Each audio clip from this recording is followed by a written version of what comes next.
హరే కృష్ణ. అందరికీ స్వాగతం. అందరి భక్తులకి ఈరోజు మన భాగవత చర్చలోకి, శ్రీమద్ భాగవతం క్లాస్లోకి.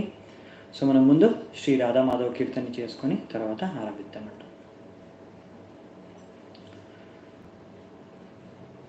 జయ రాధా మాధవ కుంజ బిహారీ, జయ రాధా మాధవ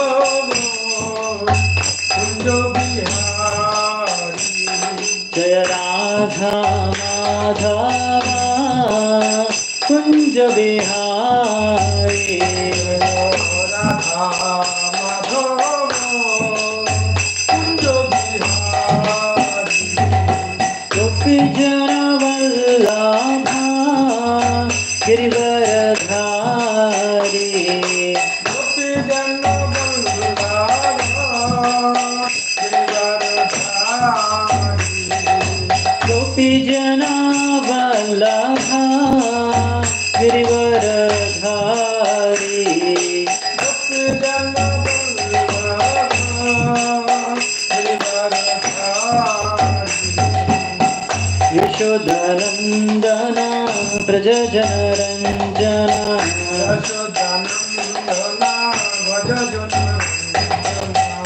యశోదనందన వ్రజ జనరంజన,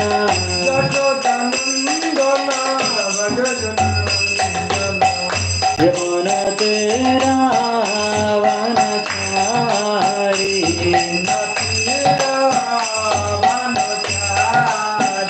యమున తేరా వనచారి,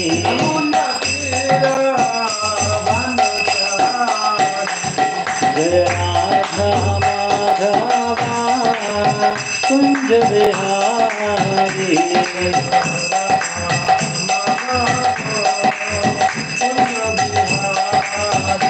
జయ రాధా మాధవ కుంజ Bihari.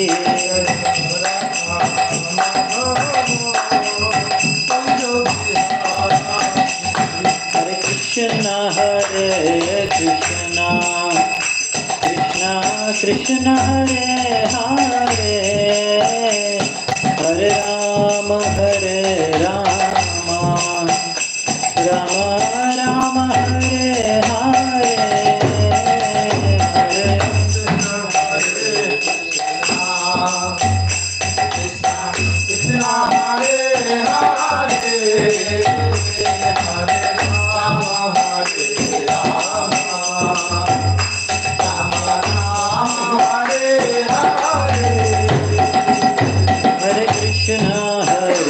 Krishna Krishna Krishna Hare Hare, Hare Rama Rama Rama Rama Hare Hare, Hare Krishna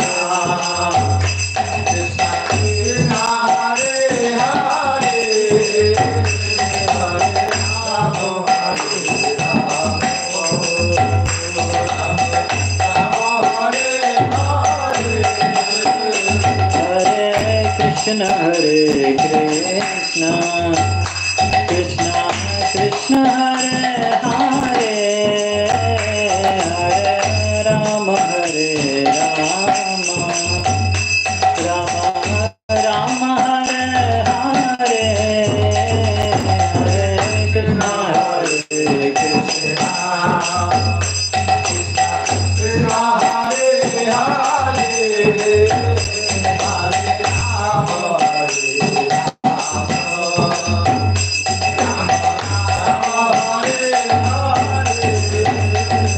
Hare Krishna Hare Krishna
Nitai गौर सीतानाथ प्रेमानंदे हरि हरि बोल। श्रील प्रभुपाद की जय, हरिनाम संकीर्तन की जय, समवेत गौर भक्त वृंद की जय। निताय गौर सीतानाथ प्रेमानंदे हरि हरि बोल।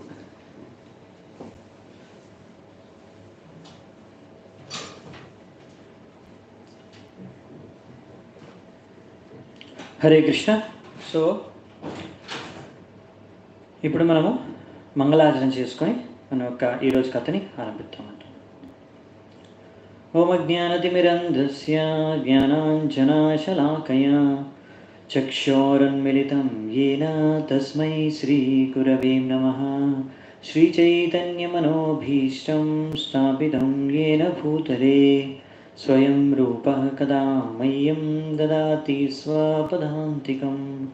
వందేహం శ్రీగురూన్ శ్రీయుతాపదకమలం శ్రీగురూన్ వైష్ణవాంశ్చ శ్రీరూపం సాగ్రజాతం సహగణా రఘునాథాన్వితాం తం సజీవం సాద్వైతం సావధూతం పరిజనాసహితం కృష్ణచైతన్యదేవం శ్రీరాధా కృష్ణపాదాన్ सहगणललिता श्रीविशाखान्वितांश्च नमावों विष्णुपादाय कृष्णप्रेष्ठाय भूतले श्रीमते भक्तिवेदान्त स्वामिनिति नामिने. नमस्ते सारस्वते देवे गौरवाणी प्रचारिणे निर्विशेष शून्यवादी पाश्चात्यदेशतारिणे. नमो महावदन्याय कृष्णप्रेमप्रदायते कृष्णाय कृष्णचैतन्यानामिने गौरत्विषे नमः. हे कृष्णा करुणा सिन्धु दीनबन्धु जगत्पते गोपेश गोपिका कान्त राधाकान्त नमोऽस्तुते तप्तकाञ्चन गौराङ्गी राधे वृन्दावनेश्वरी वृषभानुसुते देवी प्रणमामि हरिप्रिये नीलाचलनिवासाय नित्याय परमात्मने बलभद्रसुभद्राभ्यां जगन्नाथाय ते नमः वाञ्छाकल्पतरुभ्यश्च कृपासिन्धुभ्य एव च पतितानां पावनेभ्यो वैष्णवेभ्यो नमो नमः जय श्रीकृष्ण चैतन्य प्रभु नित्यानन्द श्री अद्वैत गदाधर श्रीवासादि गौरभक्तवृन्द हरे कृष्णा कृष्ण कृष्ण हरे हरे हरे राम राम राम हरे हरे हरे कृष्ण సో భక్తులందరికీ స్వాగతం. హరే కృష్ణ. నా దండవత్ ప్రణామాలందరికీ. సో మనం ఈరోజు ఒక కొత్త అధ్యాయాన్ని ఆరంభించబోతున్నాము మన శ్రీమద్ భాగవతంలో 4వ అధ్యాయం. దీని యొక్క పేరు ఈ శ్రీ నారదముని యొక్క ఆవిర్భావం, అంటే ఇప్పుడు ఆయన యొక్క ఎంట్రన్స్ భాగవతంలోకి, ఆఫీషియల్ ఎంట్రన్స్. సో ఈరోజు అది చర్చ మనం ఆరంభిద్దాము. దానికన్నా ముందు ఇప్పటివరకు మనం చూసింది మీకు గుర్తుంటే ఇప్పటివరకు మరొక 3 అధ్యాయాలు మనం చూసాము. ఫస్ట్ మొదటి అధ్యాయంలో మనము అక్కడ చర్చించుకుంది ఏంటంటే, నైమిషరణ్యలో శౌనకాది ఋషులు సూత గోస్వామిని 6 ప్రశ్నలు అడిగారు. ఈ 6 ప్రశ్నలకు సమాధానం సూత గోస్వామి 2 మరియు 3వ అధ్యాయాల్లో ఇచ్చారు. అవునా? సో మనం నిన్న చర్చించుకున్నాము. అందులోంచి 2 ప్రశ్నలకు సమాధానాలు, 3వ ప్రశ్నకి సమాధానం మరియు 6వ ప్రశ్నకి సమాధానం. 6వ ప్రశ్నకి సమాధానం ఇచ్చిన తర్వాత లాస్ట్కి ఆఖరిలో, అధ్యాయం యొక్క ఆఖరిలో సూత గోస్వామి అన్నాడు, దానికన్నా ముందు ప్రశ్న 6వ ప్రశ్నకి ఉత్తరం అంటే జవాబు సమాధానం మన సూత గోస్వామి ఏ సమాధానం ఇచ్చారు. ఆయన ప్రశ్న 6వ ప్రశ్న మీకు గుర్తుంది కదా, కృష్ణుడు తన ధామానికి వెళ్ళిపోయిన తర్వాత ధర్మం అనే విషయం ఎక్కడ ఆశ్రయం తీసుకుంది, మనకు ధర్మం అనేది ఎలా తెలుస్తుంది, ఎక్కడ మనకు ధర్మం లభిస్తుంది, ఈ విషయం గురించి మనము చర్చించుకున్నాం నిన్న. సో దీని సమాధానం ఏంటో చెప్పగలరా?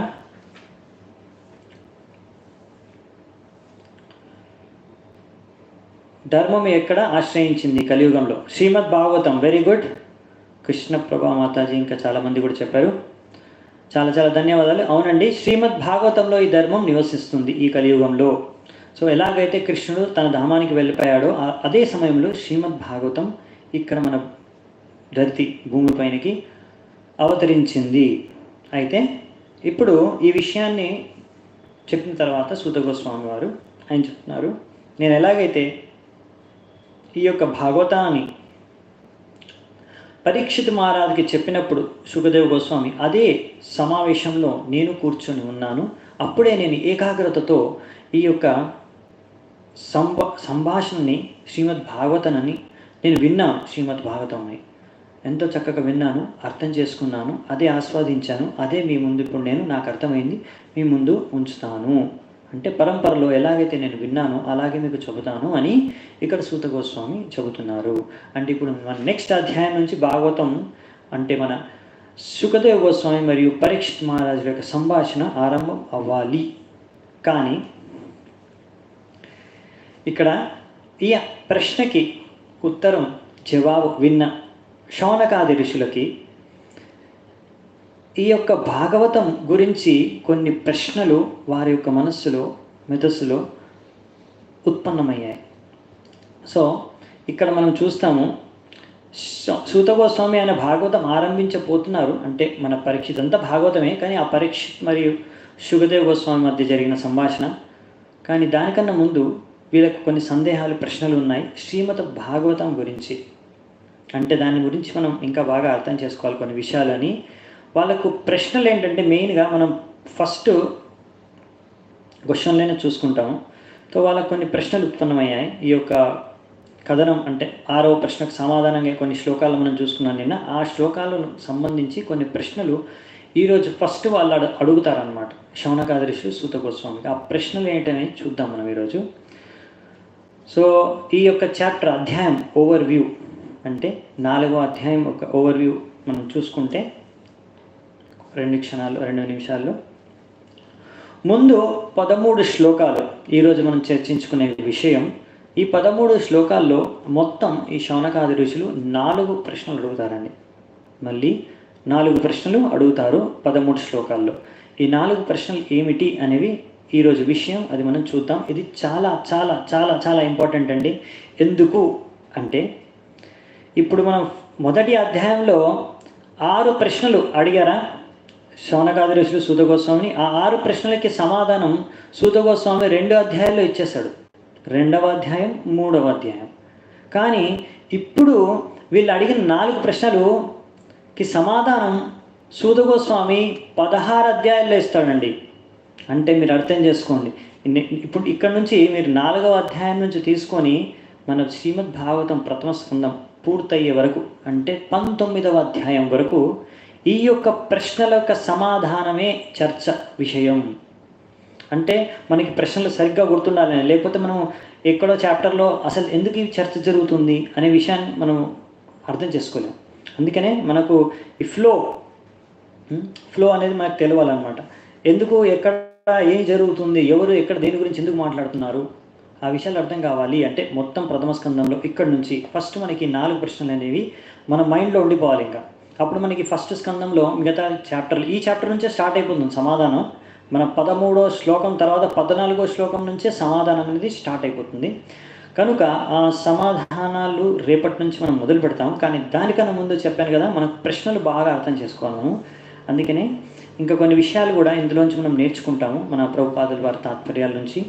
సో అవి కూడా మనం చూద్దామంట. కొన్ని ఇంపార్టెంట్ పాయింట్స్ ఏవైతే ఉన్నాయో ప్రభుపాదుల వారు చెప్తారు, అది కూడా మనం చూద్దామంట. ఇంకా ఎలా ఈ యొక్క సూత గోస్వామి ప్రశ్నలు శౌనకాది ఋషి సూత గోస్వామిని ఏ విధంగా ప్రశ్నలు అడుగుతున్నాడో, సూత గోస్వామి ఏ విధంగా సమాధానం ఇస్తున్నాడో అనే విషయాన్ని కూడా మనం గమనించవచ్చు ఇక్కడ. సో మనం ఈరోజు యొక్క శ్లోకాన్ని ఆరంభిద్దామంట.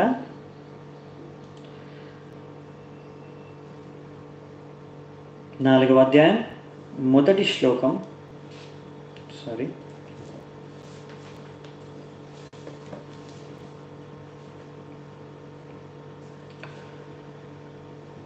ఇప్పుడు వ్యాసదేవుల వారు మనకు సిచ్యువేషన్, ఇక్కడ ఈ పరిస్థితి ఏంటి, ఏం జరుగుతుంది అనే విషయాన్ని వర్ణిస్తారన్నమాట.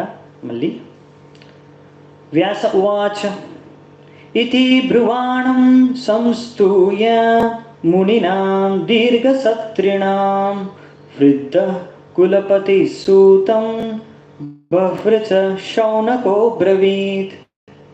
ఇక్కడ మనకి వ్యాసదేవులు చెప్తున్నారు, ఈ అంత సమాధానాలు 6 ప్రశ్నలకు సమాధానాలు విన్న తర్వాత ఎవరైతే ఇక్కడ శౌనకాది ఋషులు చాలామంది ఎన్నో తపస్సులు యజ్ఞలు లోక కళ్యాణం కోసం చేయడానికైనా ఇక్కడ సమావేశం అయ్యారో నైమిషారణ్యంలో, వాళ్ళకు కులపతి అంటే లీడర్ కులపతి అయిన శౌనక ఋషి ఈ విధముగా సూత గోస్వామికి ప్రశ్నలు అడగబోతున్నారు. అంటే ఆయనతో సంభాషణ చేయబోతున్నారని చెప్తున్నారు. కానీ ఇక్కడ మనం ఒక్క విషయం గమనించాలి ఏంటంటే, ఈ యొక్క కులపతి ఆయన శౌనక ఋషికి ఎందుకు ఆయన కులపతి అయ్యాడు అని ఆయన ఒక గుణగానం చేస్తున్నారు వ్యాసదేవుడు. దీని ద్వారా మనకు అర్థమవుతుంది ఏంటంటే, మనం చూద్దామంట, ఆయన్ని వృద్ధ అన్నారు. వృద్ధ అంటే ఆయన వృద్ధుడు అన్నిట్లో, అంటే జ్ఞానంలోనూ వయస్సులోనూ శాస్త్రాల్లోనూ అన్ని విషయాల్లోనూ ఆయన మెచ్యూర్డ్, ఇంకా వృద్ధ లర్నడ్. భవరచ అంటే అదే మన అన్ని శాస్త్రాల్లో నిపుణుడు, పండితుడు. అంటే వీళ్ళకి కూడా ఈ ఋషిమునులు కూడా శాస్త్రాలు చదివారండి. అందుకే ఇలాంటి ఎంతో ఇంటెలిజెంట్ బుద్ధిమంతమైన ప్రశ్నలు, ఎంతో ఉపయోగకరమైన మనందరికీ ప్రశ్నలు వాళ్ళు అడుగుతున్నారు. దానికి అందరి తరఫున మనం చూసాం కదా, శౌనక ఋషి అడుగుతాడు ప్రశ్నలు. ఎందుకు ఆయనకు ఆ యోగ్యత ఉంది అనే విషయాన్ని మనం ఇక్కడ చూస్తున్నాం. అంటే ఆయన కులపతి, ఎందుకు కులపతి అనే విషయాన్ని కూడా అర్థం చేసుకోవచ్చు. ఆయన వృద్ధ, అందరికన్నా ఎక్స్పీరియన్స్డ్, ఏజ్డ్ అలా అనమాట. ఇంకా అందరికన్నా మంచి పాండిత్యం అంటే శాస్త్రాలు ప్రవీణత అని కలిగిన వాడు. కనుక ఈయనకు ఆ యోగ్యత ఉంది. అంటే దీనివల్ల మనకు అర్థమయ్యేది ఏంటంటే, ఎప్పుడైనా సరే మనం ఎప్పుడైనా ఇలా మనము చూస్తుంటాం కదా, మన ఇస్కాన్ మందిరంలో కూడా అప్పుడప్పుడు మన టెంపుల్లోకి, మందిరాల్లో దగ్గరికి, లేకపోతే మన యొక్క సత్సంగ ప్రోగ్రాంలో ఎవరైనా సీనియర్ భక్తుడు, లేకపోతే సన్యాసి, మహారాజు, ఇలా ఎవరైనా వరిష్ఠ వైష్ణవులు వస్తే అక్కడ మనకి వాళ్ళని పరిచయం చేయడానికి, అక్కడ మన సమావేశంలో సత్సంగంలో ఉన్న వాళ్ళందరిలో ఎవరైతే లీడర్ అంటే ఆ యొక్క మందిరం యొక్క అధ్యక్షుడు కానీ, లేకపోతే అక్కడ ఉన్న సీనియర్ భక్తుడు కానీ, వైష్ణవుడు కానీ, ఆ యొక్క స్పీకర్ని ఎవరైతే అక్కడ గెస్ట్గా వచ్చారో ఆ యొక్క సత్సంగ ప్రోగ్రాం ఇవ్వడానికి, క్లాస్ ఇవ్వడానికి కానీ, ప్రవచనం ఇవ్వడానికి కానీ, ఆ మందిరంలో కానీ, అక్కడ సత్సంగ ప్రోగ్రాంలో కానీ, సో మనం చూస్తాము ఒక సీనియర్ భక్తుడు ఆ యొక్క స్పీకర్ ఎవరైతే ప్రవక్త ఉన్నారో, భాగవతం కథ ఇస్తున్నారో, సత్సంగ ప్రోగ్రాన్ని ఇస్తున్నారో, ఆయన్ని అందరికీ పరిచయం చేస్తారు. ఇంకా ఆయన కూడా క్వశ్చన్ ఏదైనా అడుగుతాడు కూడా, కామెంట్ ఏం చేస్తారు. సో ఆయన గుణగానం కూడా చేస్తారు. ఆయన స్పీకర్ది, ఈయన స్పీకర్ పరిచయం ఇస్తూ ఆయన గుణగానం చేస్తూ, మరియు ఆయన కొన్ని ప్రశ్న కూడా ఒకసారి అడుగుతారు. సో ఇలా ఈ చేసే పద్ధతి ఏదైతే మనం ఇస్కాన్లో చూస్తామో అది ఇక్కడ నుంచే మనం నేర్చుకుంటామండి. అది ఎందుకు ఇలా చేస్తామంటే ఇక్కడ అది మన వైష్ణవ పద్ధతి, సంస్కారం. ఆ విషయాన్ని మనం ఇక్కడ అర్థం చేసుకోవచ్చు. అదే విషయాన్ని వ్యాసదేవ్ వారు చెప్తున్నారు మనకి, ఎందుకు ఈయన కులపతి అనే విషయం మనము ఈ శ్లోకం ద్వారా అర్థం చేసుకోవచ్చు. దీని ద్వారా ఎవరు యోగ్య వ్యక్తి ఇలా కులపతి అవ్వడానికి, లేకపోతే ఇలా మన ఒక ప్రవక్త క్వశ్చన్ అడగడానికి కానీ, ప్రవక్తను పరిచయం చేయడానికి కానీ అని, లేకపోతే ఆయనకి ప్రశంసించడానికి కానీ, ఆయన గుణగానం చేయడానికి కానీ ఎవరు యోగ్య వ్యక్తి అని ఇక్కడ మనకి ప్రభుపాద వారు చెప్పారనమాట. సో ఇక్కడ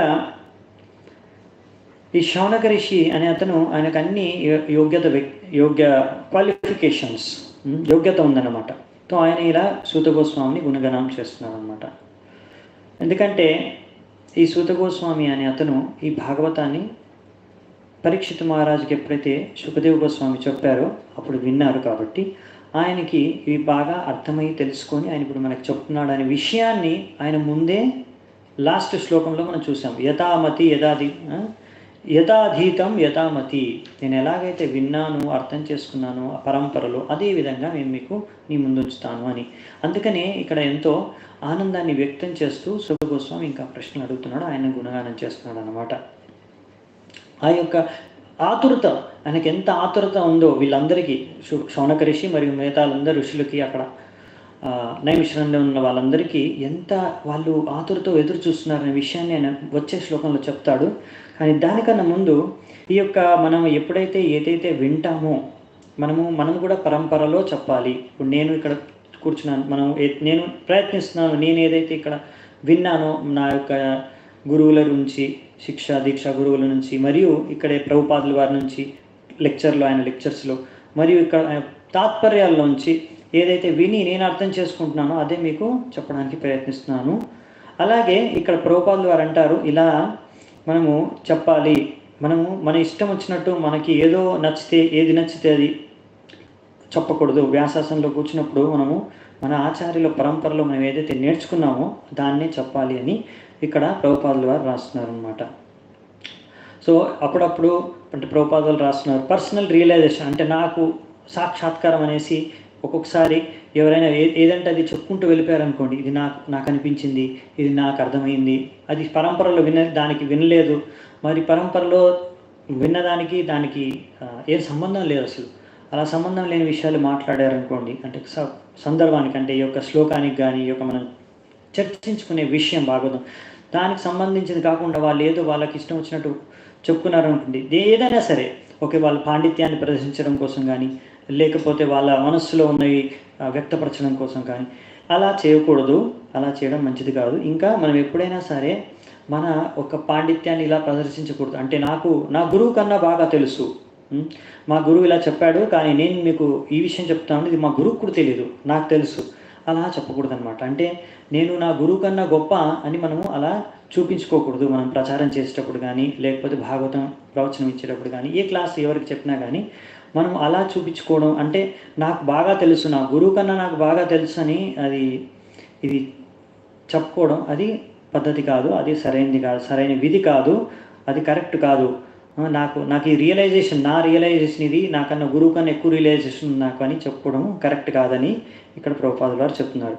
కానీ మీరు ఏదైతే విన్నారో దానినే మంచిగా అర్థమయ్యే విధంగా అక్కడున్న మీ యొక్క ప్రజలు, అంటే అక్కడున్న ఆడియన్స్, అక్కడ ఎవరైతే శ్రోతలు ఉన్నారో సత్సంగ ప్రోగ్రాంకి వచ్చారో వాళ్ళకి అర్థమయ్యే విధంగా మీరు చెప్పండి. అదే విషయాన్ని, వేరే విషయం అవసరం లేదు. మీరు ఏదైతే విన్నారో దాన్ని అర్థమయ్యే విధంగా చెబితే దాన్నే మనము ఇలా వేరే మీనింగ్ లేకుండా అదే మీనింగ్, అదే అర్థాన్ని మనం ఎప్పుడైతే చెప్తామో దాన్నే రియలైజేషన్, సాక్షాత్కారం. మనకు ఆ జ్ఞానం అనేది మనకు అర్థమైంది, సాక్షాత్కారం అయింది, మనకు విజ్ఞానం అనేది మనకు అందింది అనే విషయం మనకు అర్థమవుతుంది అనమాట. ఇలా చేయాలి అని. ఇంతేగా ఇలా దీనికోసమే, అంటే మనం పరంపరలో ఏది విన్నామో అది చెప్పడానికే మనము ఇక్కడ భాగవతం క్లాసు చర్చ చేసుకోవాలి.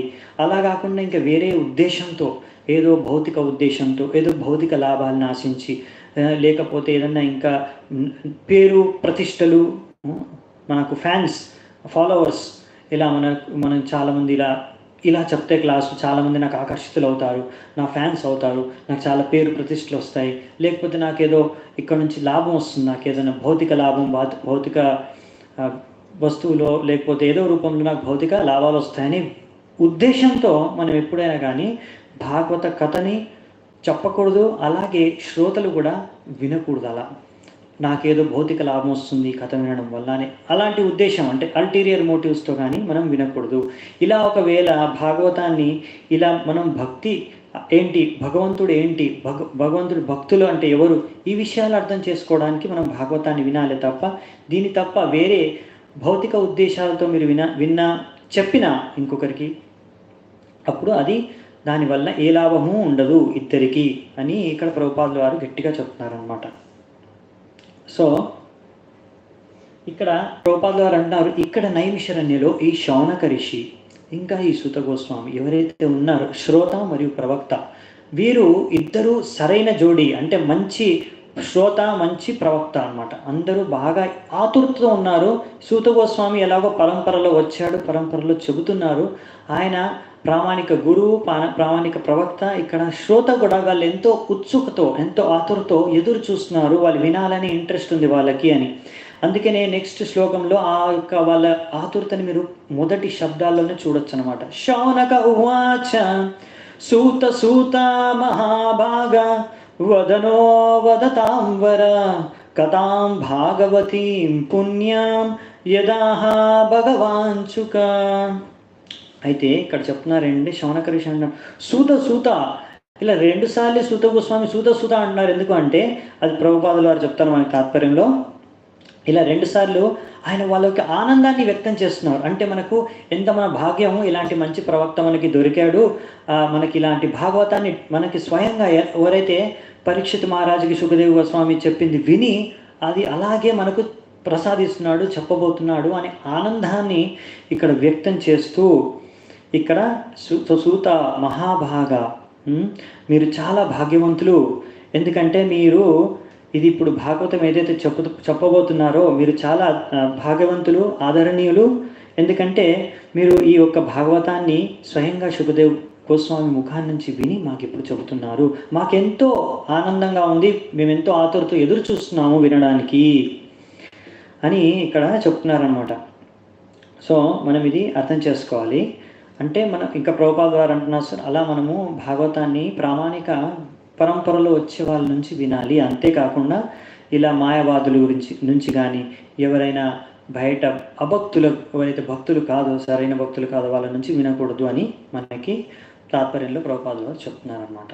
ఇంకా మనం చెప్పాను కదా, ఫస్ట్ క్యాంటో నుంచి, ప్రథమ స్కందం నుంచి ఒక చాప్టర్ చేసుకుంటూ వెళ్ళాలి. ఇప్పుడు చూడండి రోజే, మీరందరూ భక్తులు, ఇక్కడ మనం చూస్తున్నాం కదా, ప్రతి అధ్యాయంలో ఇక్కడ స్టార్టింగ్ మెల్లిగా మంచి తత్వాల్ని బోధించి తర్వాత మెల్లిగా లీలల్లోకి ప్రవేశిస్తాం అనమాట.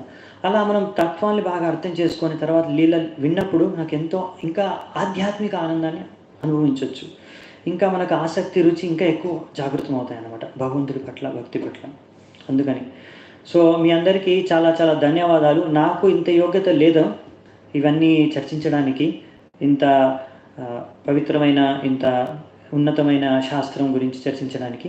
కానీ మీకు మాత్రం ఆతురత ఉంది, ఎంతో ఆతురత ఉందని నేను గ్రహించాను. ఎందుకంటే ఇప్పుడు కూడా 100 మందికి పైగా ప్రతిరోజు వస్తున్నారు మీరు. మీకు అలవాటు కూడా లేదు నాకు తెలిసి. మేము మందిరంలో ఉంటాం కాబట్టి మేము ప్రతిరోజు భాగవతం క్లాస్ అనేది పొద్దున వింటాము. మళ్ళీ ఇలా మేము మాది ఇదే మెయిన్ ఏమంటాం సాధన, చదవడం సాధన, భాగవతం చదవడం మాకు ఇది డైలీ వర్క్. కానీ మీరు మాత్రం మీ ఇంట్లో చేసుకుంటూ జాబు ఇంకా మీ యొక్క ఇంట్లో ఉన్న భార్య బరువు అన్నిటితో పాటు మీకు చాలా కష్టం. మరి మీకు అలవాటు కూడా లేదు ప్రతిరోజు క్లాస్ విని. అయినా కానీ నేను ముందనుకున్నాను మీరు 1 రోజు 2 రోజులు వస్తారు తర్వాత ఏమో అని. కానీ నేను చూసి నేనే ఆశ్చర్యపోతున్నాను మీ యొక్క ఆతురతను చూసి. ప్రతిరోజు 100కు పైగా భాగవతాన్ని అటెండ్ అవుతున్నారు. మళ్ళీ ఈవినింగ్ సాయంత్రం భగవద్గీత క్లాసు కూడా వస్తున్నారు. సో నాకు అనిపిస్తుంది మీరు మాత్రం పర్ఫెక్ట్ ఆడియన్స్, మంచి శ్రోతలు. మీరు మంచి శ్రోతలు ఉంటే మా స్పీకర్ కూడా భాగవతంలో వస్తుంది. ఇది కూడా మళ్ళీ అప్పుడు ప్రవక్త కూడా ఉత్సాహం వస్తుంది చెప్పడానికి కానీ. సో ఇది సైన్స్ అనమాట. ఒకవేళ శ్రోతలు ఇంట్రెస్ట్గా లేరనుకోండి, వాళ్ళకి ఇంట్రెస్ట్ లేదనుకోండి, అప్పుడు ప్రవక్తకు కూడా ఇంట్రెస్ట్ ఉందన్నమాట చెప్పాలని. నేను క్లాస్ స్టార్ట్ అయ్యే ఆన్ చేసే ముందు లైవ్ చేసే ముందు చూస్తాను, అప్పటికే 10-15 మంది వెయిట్ చేస్తున్నారు. సో నాకు కూడా అరే ఇంతమంది వెయిట్ చేస్తున్నారు, వెంటనే స్టార్ట్ చేయాలి టైం కానీ నాకు అనిపిస్తుంది అనమాట. సో మీ అందరికీ ధన్యవాదాలు. సో మనము ఇప్పుడు ప్రశ్నల్లోకి వెళ్దామంట. ఇప్పుడు ఇక్కడ నుంచి మనకి 4 ప్రశ్నలు వస్తాయండి. మొదటి ప్రశ్న వచ్చేసి మీకు ఇప్పుడే చెప్పేస్తాను దేని గురించి అనేది విషయం. మళ్ళీ ఫస్ట్ ప్రశ్న వచ్చేసి ఇది ఒక సెకండ్. 3వ శ్లోకం మనం చూసుకుంటాం కదా. 3వ శ్లోకం డిస్టర్బెన్స్. అచ్చా క్లియర్గా లేదండి వాయిస్, ఏమన్నా ప్రాబ్లం ఉందా డిస్టర్బెన్స్ అంటే? సో మనం 3వ శ్లోకంలో మొదటి ప్రశ్న చూస్తామన్నమాట. మొదటి ప్రశ్న 3వ శ్లోకంలో మనం చూస్తాము. ఈ శౌనకాది ఋషులు సూత గోస్వామి అడుగుతున్నారు. సో మొదటి ప్రశ్న 3వ శ్లోకంలో, మళ్ళీ దాని తర్వాత 2వ ప్రశ్న 4 నుంచి 8వ శ్లోకం వరకు. ఓకే, పిక్చర్ క్వాలిటీ అంటే నేను అనిపిస్తుంది అది ఒకవేళ ఇంటర్నెట్ స్పీడ్ ఏమైనా తక్కువ ఉంటే ఓకే వీడియో డిస్టర్బెన్స్గా ఉంది. కానీ అందరికీ అలా అనిపించట్లేదు అనుకుంటా. కొంతమంది ఓకే అంటున్నారు, కొంతమంది క్లియర్ అంటున్నారు, వీడియో బ్రేక్ అవుతుంది అంటున్నారు కొంతమంది.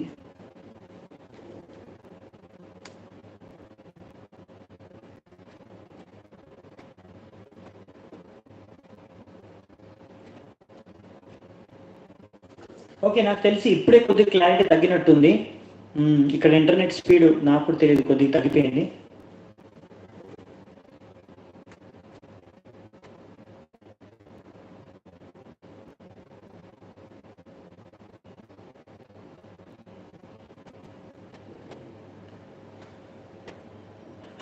అర్థమైంది నాకు. వీడియో ఒకటి కొంచెం స్లోగా ఇది ల్యాగ్ అవుతున్నట్టుంది.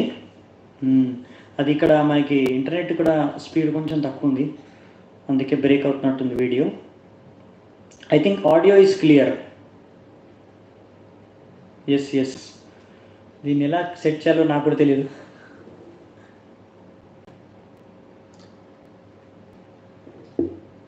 మేబీ అదంతకు అదే సెట్ అయిపోవచ్చు కాసేపట్లో.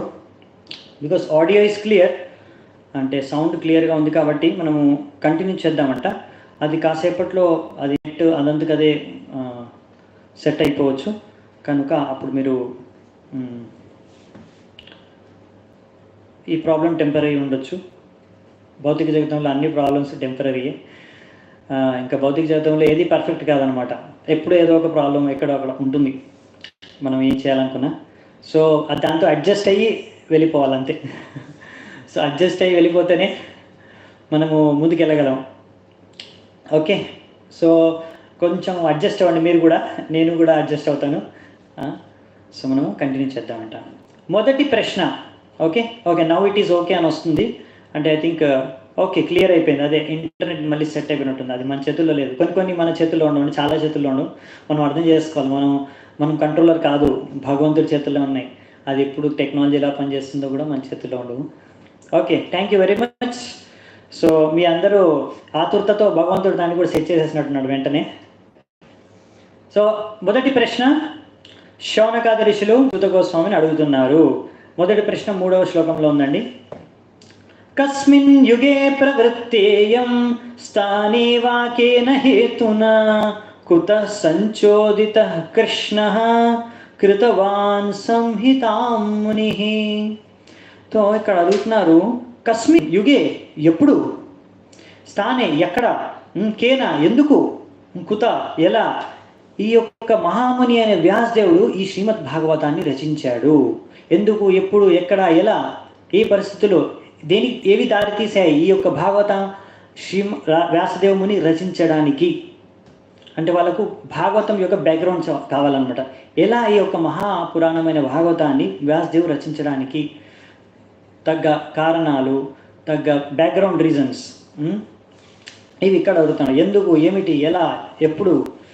సో ఈ విషయాలు మొదటి ప్రశ్నలోనే వీళ్ళు అడుగుతారనమాట. సో ఇది చాలా ఇంపార్టెంట్ ప్రశ్న. సో ఇప్పుడు రెండో ప్రశ్నకి వెళ్దామంట. గుర్తుంచుకోండి, ఎలాగైనా ఈ ప్రశ్నకి సమాధానం రేపటి నుంచే చూడబోతున్నాం మనము, కనుక అది గుర్తుంటుంది అనుకుంటా. కానీ మిగతా ప్రశ్నలు మర్చిపోవచ్చు, మీరు నోట్ చేసుకోండి. సెకండ్ క్వశ్చన్ వచ్చేసి మనకి 5 శ్లోకాలు.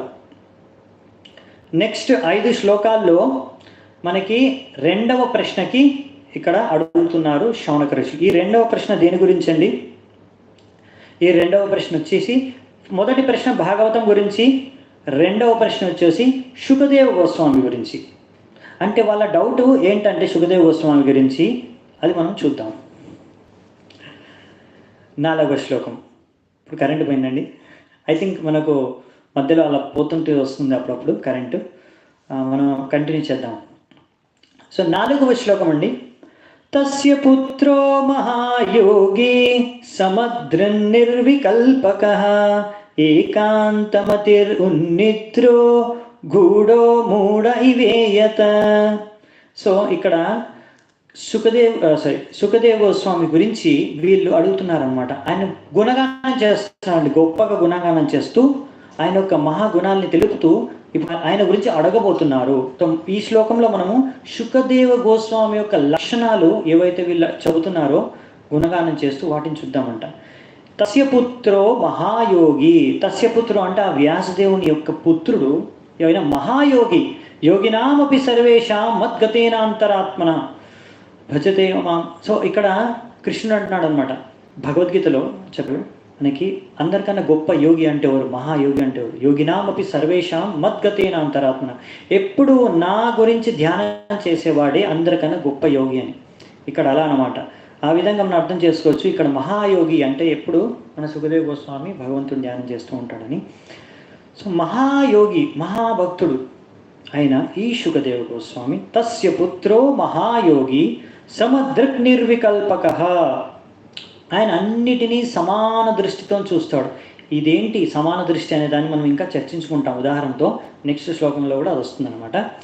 సమాన దృష్టితోని ప్రతి విషయాన్ని, అంటే ఆత్మతత్వాన్ని ప్రతి దగ్గర చూస్తాడు. ఆయన బ్రహ్మ సాక్షాత్కారం ఆయనకు ముందు నుంచే ఉంది. చెప్పాం కదా, ఆయన తల్లి యొక్క గర్భంలో ఉన్నప్పుడే ఆయనకి జ్ఞానం, మొత్తం విజ్ఞానం ఉండేది. బ్రహ్మం అంటే ఏంటి, ఆధ్యాత్మికత అంటే ఏంటి అనే విషయాన్ని మొత్తం అప్పటికే ఆయన గ్రహించి ఆ యొక్క స్థలంలో బ్రహ్మభూత ప్రసన్నాత్మ ఆ యొక్క స్టేజ్లో ఆయన ఆల్రెడీ ఉన్నాడనమాట, ఆధ్యాత్మిక స్థలంలో. ఏకాంత మతి, ఆయనకెప్పుడు ఆయన ఒక ఏకాగ్రతతో ఆయన మతి ఉంటుందన్నమాట. అలాంటి ఆయన వ్యక్తి ఉన్నిద్రో కూడా అంటే ఆయనకి ఈ భౌతిక విషయాలు, భౌతిక ప్రపంచం, భౌతిక ఏ వస్తువులపైన ఆయనకి ఎలాంటి ఆసక్తే కాదండి, దానికి అతీతంగా ఉంటాడు ఆయన. అంటే ఏది ఆయనకు పట్టనట్టుగా ఉంటాడు అనమాట. ఈ ప్రపంచం, ఈ భౌతిక ప్రపంచంలో ఆయన ఉన్నా కానీ ఆ భౌతిక ప్రపంచంలో లేనట్టే. ఆయన ఎప్పుడు ఆయన యొక్క ధ్యానం, ఆయన యొక్క వ్యవహారం, అసలు బయట పక్కన ఏముందనే విషయాన్ని ఆయన పట్టించుకోవడం అనమాట. అలాంటి మనిషి మూఢ ఈవేయతే. బయట నుంచి చూస్తే ఎవరికైనా ఈయన ఏదో కొంచెం ఈయనకి ఏమీ తెలియదేమో, అంటే ప్రపంచ జ్ఞానం, లోక జ్ఞానం లేని వ్యక్తి ఏమో, లేకపోతే ఈయన అమాయకుడు, లేకపోతే ఈయన అజ్ఞానుడు, లేకపోతే ఈయన కొంచెం ఉన్మత్త అని కూడా చెప్తారు ఇక్కడ ఇంకో దగ్గర. అంటే కొంచెం మతి భ్రమించిన వాడేమో అలా కనిపిస్తాడు అనమాట సాధారణ ప్రజలకి.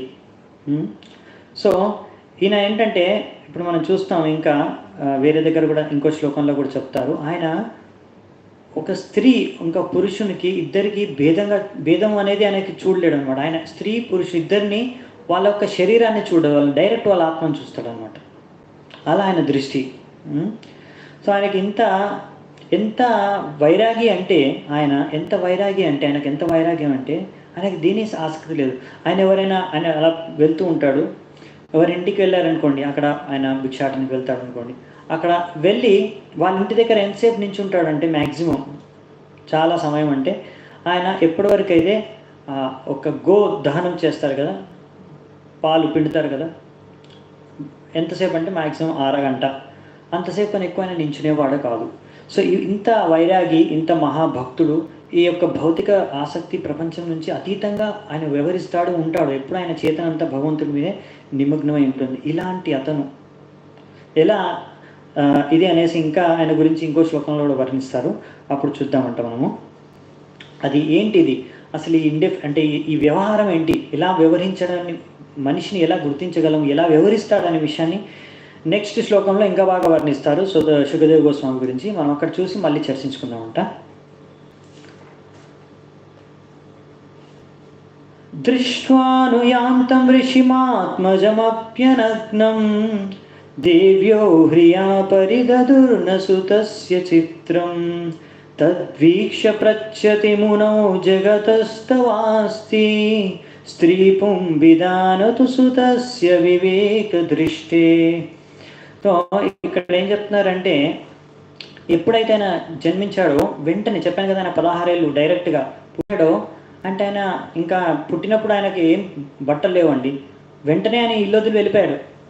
ఎందుకంటే నాకు ఈ మోహబంధనాలు, ఈ సంస్కారాలు ఏం అవసరం లేదు, నేను ఇవన్నిటి మీద నాకు ఆసక్తి లేదనేసి పుట్టిన వెంటనే ఆయన ఏ సంస్కారాలు అంటే, మనం పుట్టగానే కొన్ని జన్మ సంస్కారాలు ఉంటాయి, తర్వాత ఉపనయనం ఉంటుంది, దాని తర్వాత వేదిక శిక్ష అనేది ఇస్తాం, ఇవన్నీ ఉంటాయి కదా, ఇవన్నీ ఏమీ ఫాలో అవ్వకుండా వెంటనే ఆయన నడుచుకుంటూ వెళ్ళిపోయాడంట. నడుచుకుంటూ వెళ్ళిపోతుంటే ఆయన్ని చూసి, అరే వ్యాసదేవుడు, ఇన్ని రోజులు నీకోసం నేను అపేక్షగా ఎదురు చూస్తున్నాను, ఎప్పుడు నువ్వు జన్మిస్తావనేది, నువ్వు జన్మించగానే ఇలా ఇల్లు వెళ్ళిపోతున్నావు అనేసి వెంటనే వెనకాతే వ్యాసదేవుడు కూడా ఆయన యొక్క పుత్రుడిని సంబోధిస్తూ, పిలుస్తూ, అరుస్తూ వెనక వెళ్తున్నాడు అనమాట, ఆయన యొక్క పుత్రుని కోసం. అప్పుడు కాసేపు అలా వెళ్ళిన తర్వాత ఒక చోట ఎప్పుడైతే వ్యాసదేవుడు చేరుకున్నాడో అక్కడ కొంతమంది యువ స్త్రీలు వాళ్ళు స్నానం చేస్తున్నారు.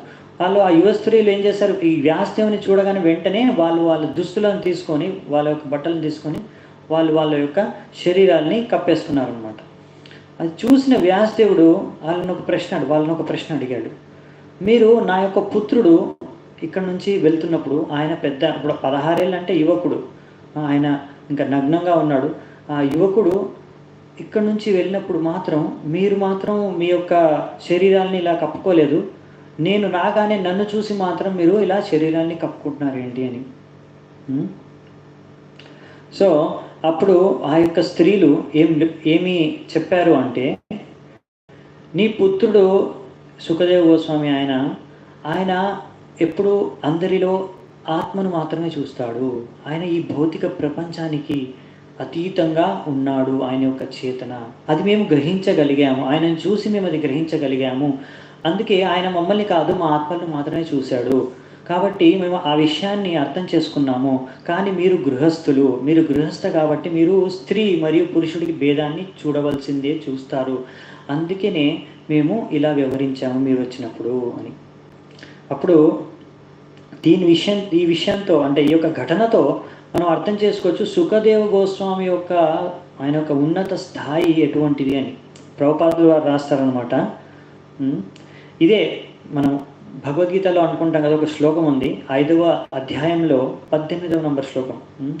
ఇక్కడ ప్రభుపాదులు వారు నంబర్ రాస్తారు, అది దాని ట్రాన్స్లేషన్ అంటే అనువాదం కూడా రాశారు. శుని చైవ స్వభాకేచ పండిత సమదర్శిన.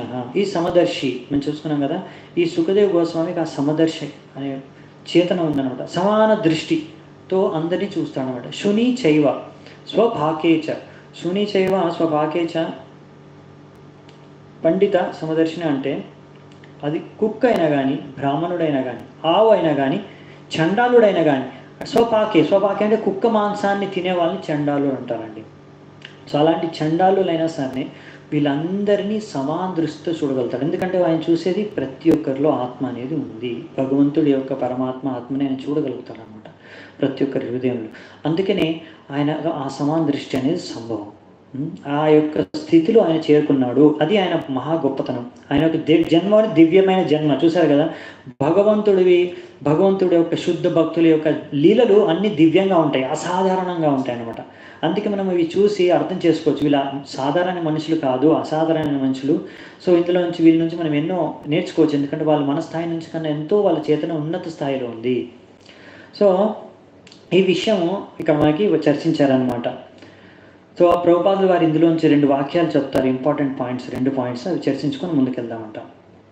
సో ప్రభుపాదులు వారు అంటారు, ఇలా ఎప్పుడైతే ఒక వ్యక్తి ఈ స్థాయికి చేరుకుంటాడో, ఈ ఉన్నత స్థాయికి చేతన, ఆయన యొక్క చేతన, ఈ యొక్క బ్రహ్మభూత ప్రసన్నాత్మ అంటే ఇంకా సమాన దృష్టితో చూసే చేతన ఎప్పుడైతే ఒక స్త్రీ పురుషునికి భేదం లేకుండా ఆయన ఆత్మని చూడగలుగుతాడో, కనీసం ఆయనకు ఆ యొక్క చేతన అంటే ఉండాలి, ఆ వైపు అలా ఆలోచించే చేతన ఉండాలి. అలా ఆలోచించే చేతన ఉంటే అప్పుడు ఆ వ్యక్తి సన్యాసం తీసుకోవడానికి యోగ్య వ్యక్తి. అలాంటి వారు సన్యాసం తీసుకోవడానికి యోగ్యులు, సన్యాసులు అవ్వడానికి యోగ్యులు అని ఇక్కడ మనకి ప్రభుపాదుల వారు చెప్తున్నారు. అంటే క్వాలిఫికేషన్, యోగ్యత ఏమిటి? అప్పుడప్పుడు అంటే మామూలుగా బయట ప్రజలైతే ఎలా, మన యొక్క ఆంధ్ర కానీ తెలంగాణ కానీ తెలుగు వాళ్ళు ఎలా అనుకుంటారు, ఎవరైనా ఏదో బాగా జీవితంలో ఫ్రస్ట్రేట్ అయిపోయి సంసారంతో లేకపోతే వాళ్ళ యొక్క ఎన్నో మనస్తాపాలకు లోనయ్యి అప్పుడు వాళ్ళ జీవితం మీద విరక్తి పుట్టి అప్పుడు సన్యాసం తీసుకుంటారు అనుకుంటారు. కానీ అది తప్పు అన్నమాట. ఇలా ఉన్నత చేతన ఉన్న వాళ్ళు మాత్రమే సన్యాసులు కాగలరు, సన్యాసాన్ని గ్రహిస్తారు అని ప్రభుపాదులు వారు చెప్తున్నారు అన్నమాట. అందుకే మనము అప్పుడప్పుడు, నేను చిన్నప్పటి నుంచి గుర్తుంది నాకు, ఈ సన్యాసి అనే శబ్దాన్ని, చాలా శబ్దాలని ఏవైతే పవిత్రమైన ఉన్నతమైన శబ్దాలు వీటిని దుర్వినియోగం అంటే అపమానకరంగా ఉపయోగిస్తారు. ఎవరైనా దేనికి పనికిరాని వ్యక్తి అయితే సన్యాసదా అలా అనకూడదు, అది తప్పు. ఎందుకంటే అది మన సంస్కారం కాదు. మనం ముందు అర్థం చేసుకోవాలి సన్యాసి అంటే ఎవరు అని. ఆయన మహాన్ వ్యక్తి. సో మనము ఇలాంటివన్నీ ఎలా ప్రచురణలోకి వచ్చాయో, వాడుకలోకి వచ్చాయో నాకు తెలియదు, కానీ మనం మాత్రం జాగ్రత్తగా మనము ఇలాంటి శబ్దాన్ని ఉపయోగించాలి. సో నెక్స్ట్ వచ్చేసి మనం చూస్తాము, మరి మీకు డౌట్ రావచ్చు, మీకు ఒక సందేహం రావచ్చు విని, అంటే సుఖదేవ్ గోస్వామి ఇంత ఉన్నత స్థాయిలో ఉన్నాడు ఆయన చేతన, వ్యాసదేవుడు మరి భగవంతుడి యొక్క అవతారం అన్నారు, మరి ఆయన ఇవన్నీ వేదాలు రచించారన్నారు, మరి ఆయన స్థలం ఇంకా మామూలు గృహస్థుడేనా, మనలాగా ఒక గృహస్థుడేనా అని మీరు అనుకోవచ్చు. అప్పుడు ఇక్కడ ప్రభుపాదులు వారు అది ఆ యొక్క సందేహాన్ని క్లారిఫై చేస్తున్నారు. ఏమంటారంటే, ఈ వ్యాసదేవుల వారు కూడా అదే స్థాయిలో, చిన్మయ ఆధ్యాత్మిక స్థాయిలో, అంతే ఉన్నత స్థాయిలో ఉన్నారు. కానీ వాళ్ళు అంటే ఇప్పుడు వ్యాసదేవుల వారు ఇప్పుడు ఇక్కడ ఈ లీలలో మనకి గృహస్థులు, ఆయన యొక్క ఆశ్రమం గృహస్థ ఆశ్రమం కనుక గృహస్థ ఆశ్రమానికి ఎలా అనుకూలంగా వ్యవహరించాలో సమాజంలో అలా ఆయన వ్యవహరిస్తున్నాడు. ఎందుకంటే గృహస్థుడు అన్నప్పుడు అలా భేదాన్ని చూపించాలి కాబట్టి అలా భేదాన్ని ఆయన చూపిస్తున్నాడు. అంతేకాని ఆయన కూడా అదే ఉన్నత స్థాయిలో ఉన్నాడు అని మనకి ఇక్కడ ప్రభుపాదులు వారు ఆ యొక్క మన సందేహం ఏదైతే వచ్చిందో దాన్ని పూర్తిగా క్లియర్ చేస్తున్నారు అనమాట. అది మన ప్రభుపాదుల వారి యొక్క తాత్పర్యాల యొక్క మహత్యం. మనకి ఏ సందేహాలు రావచ్చో అవన్నీ ఆయన ముందే రాసేస్తారనమాట, క్లియర్ చేస్తారు ఆయన తాత్పర్యాల్లో. ఇప్పుడు మనం 6వ శ్లోకానికి వెళ్దామంట వెంటనే. సో ఇది కూడా దీనికి సంబంధించండి, 6, 7, 8 కూడా ఇప్పుడు మనం చాలా మటుకు చర్చించుకున్నాం సుఖదేవ గోస్వామి గురించి. సో ఈ 3 మనం కొంచెం ఫాస్ట్గా చూడొచ్చు అనమాట. 6, 7, 8 తర్వాత కొద్దిగా చర్చించుకొని నెక్స్ట్ ప్రశ్నకి వెళ్దాం. కథం ఆలక్షిత పౌర్యై సంప్రాప్త కురు జంగలం ఉన్మత్త మూక జదవద్ విచరన్ గజ సాహ్యవే. సో ఇక్కడ ఏం చెప్తున్నారంటే, ఈయన సుఖదేవ్ గోస్వామి వెళ్ళిపోయాడు కదా ఇంట్లోంచి, నడుచుకుంటూ అలా వెళ్ళిపోయాడు. అంటే జంగల్ అంటే అక్కడ ఉన్న అడవుల్లోంచి కురు జంగలాన్ అంటే కురు ఒక రాష్ట్రంలోకి ప్రవేశించాడు. అక్కడ హస్తినాపూర్ ఇప్పుడు ఇవాళ రోజులో దాన్ని మనం న్యూఢిల్లీ, ఏదైతే మన రాజధాని భారతానికి భారతదేశానికి. ఆ న్యూ ఢిల్లీ అనేదే ముందు దాని పేరే హస్తినాపూర్ అనమాట. సో హస్తినాపూర్ అనే యొక్క సిటీ, అప్పుడు కూడా అది సిటీయే, ఎందుకంటే అది రాజధాని కూడా కాబట్టి మొత్తం దేశానికి అంటే మొత్తం ప్రపంచానికి హస్తినాపూర్ అనేది రాజధాని ఇప్పుడు. సో అక్కడికి శుకదేవ్ గోస్వామి చేరుకున్నాడు. ఆ చేరుకున్నప్పుడు అక్కడ హస్తినాపూర్లో ఎన్నో ప్రజలు ఎంతోమంది ఉన్నారు. వాళ్ళు ఈయనని చూసి ఏమనుకున్నారు, ఎందుకంటే ఈ వ్యక్తి చూడ్డానికి ఆయన యొక్క వ్యవహారం అంటే చెప్పాను కదా, ఇప్పుడే పుట్టేసి వెళ్ళిపోతున్నాడు, ఆయన బట్టలు కూడా వేసుకోడు. అంటే ఇలాంటి వ్యక్తిని చూసి ఆయన యొక్క వేష బయట నుంచి ఆయనను చూస్తే ఆయన ఉన్మత్త అంటే ఆయన మతి భ్రమించిన వాడు అన్నట్టుగా. మూక అంటే డంబ్, ఏదో మాటలు రానివాడు. జడవద్ అంటే ఆయన ఒక మందబుద్ధి ఏమో, ఏమి అర్థం కానివాడు. అలా అలా వెళ్తూ ఉంటాడు నడుచుకుంటూ. ఆయన్ని చూసి మరి జనాలు ఏమనుకున్నారు, అక్కడ హస్తినాపురంలో ఉన్న ప్రజలు ఆయన్ని చూసి ఎలా ఆలోచించారు. సో ఇక మనకు ప్రభుపాదులు గారు అంటారు, ఈ హస్తినాపురం అనే పేరు హస్తినాపురాన్ని ఎందుకు వచ్చిందంటే, ముందు చాలా రోజుల కిందట ఒక రాజు, ఆయన పేరు హస్తి అనే రాజు ఈ యొక్క నగరాన్ని స్థాపించాడు. అందుకని దాని పేరు హస్తినాపూర్ అని వచ్చిందనమాట. అందుకనే మనం ఇక్కడ నుంచి తెలుసుకోవాల్సింది ఏంటంటే, ఇలా సుఖదేవ్ గోస్వామి ఎవరైనా బయట నుంచి చూస్తే, బహిరంగ అంటే బయట నుంచి మన భౌతిక దృష్టితో చూస్తే మనం ఆయన ఇలాగే ఎవరైనా అనుకుంటారు, ఆయన ఏం పిచ్చోడో, లేకపోతే ఆయనకు తెలివిలేవో, లేకపోతే ఆయన మతి భ్రమించిన వాడో అని అనుకోవచ్చు. అందుకనే ప్రభుపాదులు గారు అన్నారు, ఎప్పుడైతే ఒక వ్యక్తి ఆయన నుంచి మనము వింటామో అప్పటి వరకు మనకు అర్థం కాదు ఆయన మహారిషియో లేకపోతే పిచ్చివాడో అని.